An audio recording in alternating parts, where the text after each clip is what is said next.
ബഹുമാനപ്പെട്ട അധ്യക്ഷൻ ശ്രീ പെരുമ്പടവം ശ്രീധരൻ, വേദിയിലും സദസ്സിലുമുള്ള ഗുരുജനങ്ങളെ, പ്രിയപ്പെട്ടവരെ,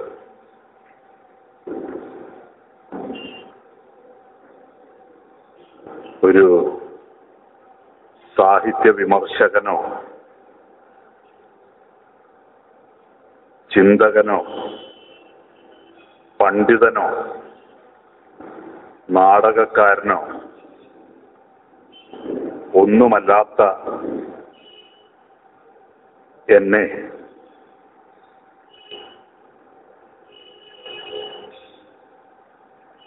ഈ സെമിനാർ ഉദ്ഘാടനം ചെയ്യാൻ നിയോഗിക്കുമ്പോൾ അതിന് എനിക്കുള്ള അർഹത എന്താണെന്ന് നിങ്ങളെപ്പോലെ തന്നെ എനിക്കും അറിഞ്ഞുകൂടാ.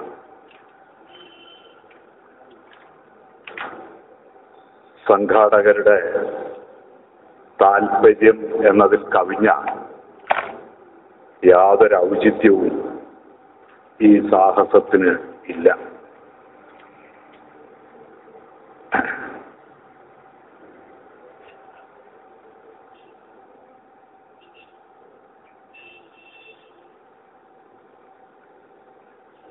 അർഹതയില്ലാത്ത ഈ ബഹുമതി ഞാൻ സ്വീകരിക്കാൻ കാരണം അക്കാദമി പ്രസിഡന്റും അക്കാദമിയുടെ സെക്രട്ടറിയും ആയുള്ള ദീർഘകാലത്തെ വ്യക്തിബന്ധവും ആദരവും സൗഹൃദവും മാത്രമാണ്.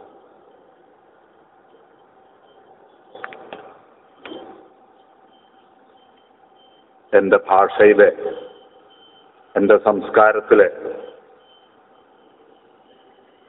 സമീപ ഭൂതകാലത്തിലെ ഏറ്റവും തേജോമയമായ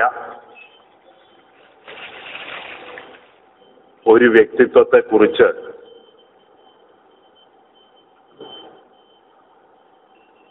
എൻ്റെ മനസ്സിലുള്ള ചില കാര്യങ്ങൾ ഈ സന്ദർഭത്തിൽ പറയാം എന്ന് മാത്രമേ എനിക്ക് വാഗ്ദാനം ചെയ്യാനുള്ളൂ.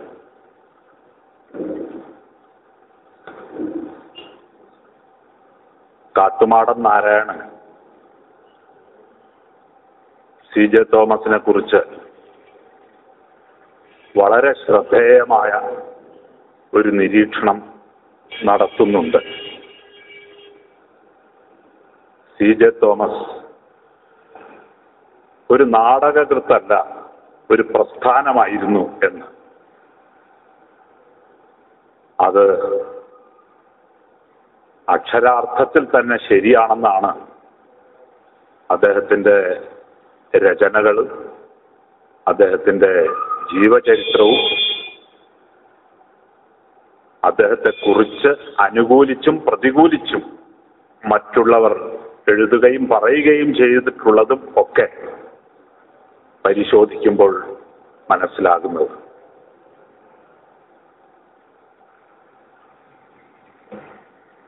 തൻ്റെ കാലഘട്ടത്തിലെ സാമൂഹ്യവും രാഷ്ട്രീയവും സാമ്പത്തികവും സൗന്ദര്യശാസ്ത്രപരവും സാംസ്കാരികവുമായ ദാർശനികവുമായ എല്ലാ പ്രശ്നങ്ങളെക്കുറിച്ചും ചിന്തിക്കുകയും മൗലികമായ വീക്ഷണത്തോടെ അവയോട് പ്രതികരിക്കുകയും സർഗാത്മകമായി തൻ്റെ കാലഘട്ടത്തിൽ പങ്കെടുക്കുകയും ചെയ്ത പ്രതിഭയാണ് CJ തോമസ്.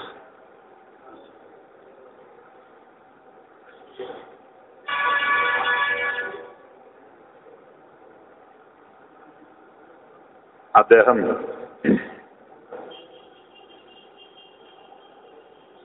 ക്രൈസ്തവ പുരോഹിതനാകാൻ പരിശീലനം നേടുകയും പുരോഹിതനാവുകയും പിന്നീട് ആ സ്ഥാനം ഉപേക്ഷിക്കുകയും ചെയ്ത ആളാണ്. അദ്ദേഹം കമ്മ്യൂണിസ്റ്റുകാരനാവുകയും കമ്മ്യൂണിസ്റ്റ് പാർട്ടിക്ക് വേണ്ടി പ്രവർത്തിക്കുകയും പിന്നീട് ആ സ്ഥാനം ഉപേക്ഷിക്കുകയും കമ്മ്യൂണിസ്റ്റ് വിരുദ്ധനാവുകയും ഒക്കെ ചെയ്ത ആളാണ്.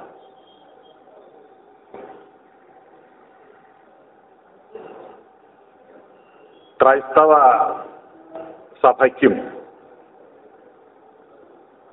കമ്മ്യൂണിസ്റ്റ് പാർട്ടിക്കും പൊതുവായുള്ള ചില സവിശേഷതകളാണ് സി ജെ തോമസിനെ അവയുമായുള്ള ബന്ധം വിച്ഛേദിക്കാനായി പ്രേരിപ്പിച്ചത്.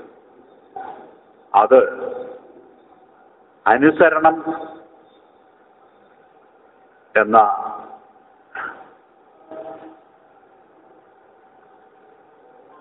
ആശയമാണ്. മുകളിൽ നിന്ന് അധികാരം, താഴെ അനുസരണം എന്നാണ് സി ജെ അതിന് കൊടുക്കുന്ന വ്യാഖ്യാനം. പൗരോഹിത്യത്തെയും നേതൃത്വത്തെയും അനുസരിക്കുക എന്നത് ചിന്താശേഷിയുള്ള, വ്യക്തിത്വമുള്ള ഒരു മനുഷ്യനെ സംബന്ധിച്ചിടത്തോളം അസാധ്യമാണ് എന്ന് തന്നെ സി ജെ കരുതി. ക്രൈസ്തവ സഭയോടുള്ള അല്ലെങ്കിൽ ക്രിസ്തു മതത്തോടുള്ള അദ്ദേഹത്തിന്റെ ആഭിമുഖ്യവും കമ്മ്യൂണിസത്തോട് അദ്ദേഹത്തിനുണ്ടായിരുന്ന ആഭിമുഖ്യവും രണ്ടിനും അടിസ്ഥാനം ഒന്നു തന്നെയായിരുന്നു.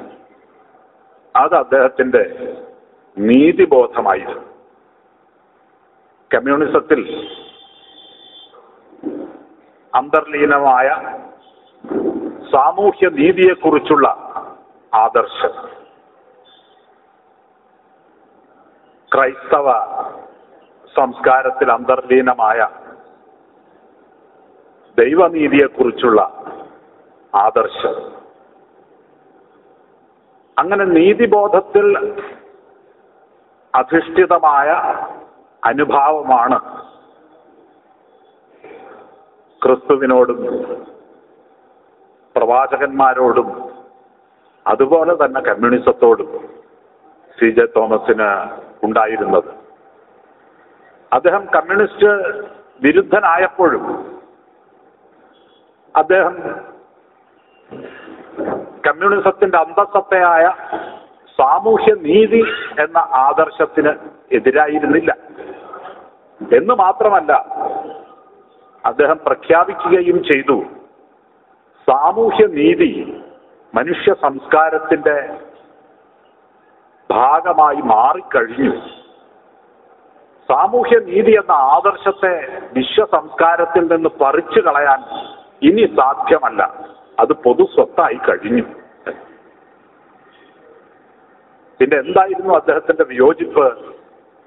ആ ആശയത്തിന്, ആ സ്വപ്നത്തിന് ഒരു സംഘടനയുടെ ചട്ടക്കൂടുണ്ടാകുമ്പോൾ, രക്ഷാധികാരമുണ്ടാകുമ്പോൾ അതിനെ സ്ഥലകാലബദ്ധമായ, ചരിത്രബദ്ധമായ സ്ഥാപനമായി സ്ഥാപനവൽക്കരിക്കുമ്പോൾ അതിന് സംഭവിക്കുന്ന സൈന്യവൽക്കരണത്തെയും ഹൃദയ ചുരുക്കത്തെയുമാണ് സി ജെ തോമസ് എതിർത്തത്. സാമൂഹ്യ നീതി എന്ന സ്വപ്നം, സാമൂഹ്യ നീതി എന്ന ആദർശം സൈന്യവൽക്കരിക്കപ്പെട്ടുകൂടാ, സ്ഥാപനവൽക്കരിക്കപ്പെട്ടുകൂടാ. സി ജെ തോമസ് വ്യക്തമായി പറയുന്നുണ്ട്, സോഷ്യലിസം നിലനിൽക്കുന്നത് പണ്ഡിതന്മാരുടെ പ്രബന്ധങ്ങളിലോ രാഷ്ട്രീയ പാർട്ടികളുടെ പ്രകടന പത്രികകളിലോ അല്ല, മറിച്ച് മനുഷ്യരുടെ ഹൃദയത്തിലെ നീതിബോധത്തിലാണ് എന്ന് വ്യക്തമായി പറയുന്നുണ്ട്. അതുകൊണ്ട് സർവ മനുഷ്യരുടെയും ഹൃദയത്തിൽ സ്ഥിതി ചെയ്യുന്ന നീതിബോധം ആ ബോധത്തെ ഏതെങ്കിലും ഒരു രാഷ്ട്രീയ പാർട്ടി കുത്തകയാക്കുന്നത്, ഏതെങ്കിലും ഒരു സംഘടന കുത്തകയാക്കുന്നത്, ഏതെങ്കിലും ഒരു സ്ഥാപനം അല്ലെങ്കിൽ ഭരണകൂടം കുത്തകയാക്കുന്നത് അശ്ലീലമാണ് എന്ന് CJ വിളിച്ചു പറഞ്ഞു. ഇത് തന്നെയാണ് ക്രൈസ്തവ സഭയെക്കുറിച്ച് ദൈവനീതി എന്ന ഉന്നതാദർശം. അത്